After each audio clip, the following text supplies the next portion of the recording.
fresh, I rock well.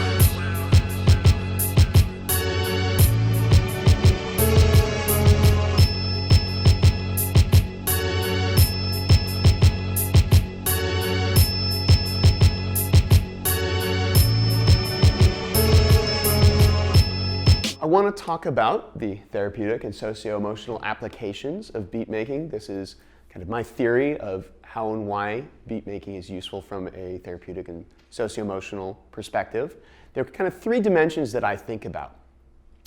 The first dimension is the relationship or the rapport building and then sustaining the relationship.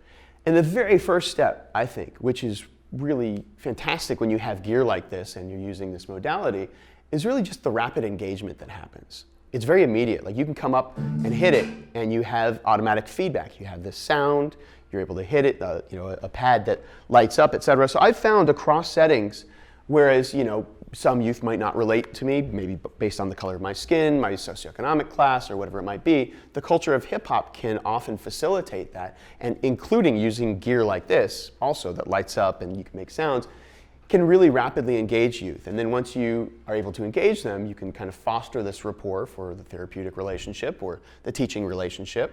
And then I believe you can sustain it through the activity of beat making. That's safer than, say, traditional psychotherapy, where we're asking, which is a Eurocentric model, and also is pretty terrifying to ask someone to kind of strip away their armor or talk about stuff that's really difficult just out the box. And that's why, obviously, when you're doing therapy with youth, play therapy is very useful, and this is maybe a form of modified play therapy in some ways, but I believe is useful for all ages.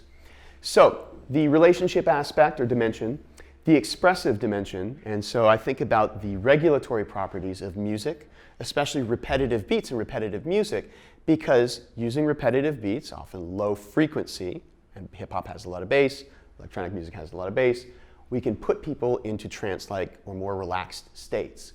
And so I'm arguing that similar to therapeutic drumming, which they've shown, Dr. Barry Quinn found that the brain changes from beta waves, focus, concentration, and activity, hopefully most of you are there and not totally dissociated, to alpha waves, calm and relaxed, producing feelings of euphoria and well-being when people played drums, djembes, congas, things like that. And so I'm arguing that that can happen both listening to beats, can really transport people, elicit different emotional reactions, as well as partaking in drumming or making beats.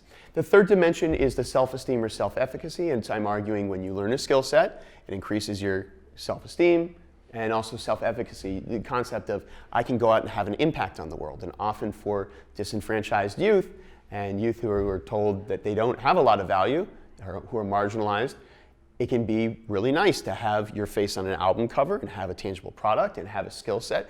And also to have, if you come from hip hop culture, say hip hop has value and your culture has value. And this is a value in general and can be helpful and useful in healing. To be fresh, I rock well.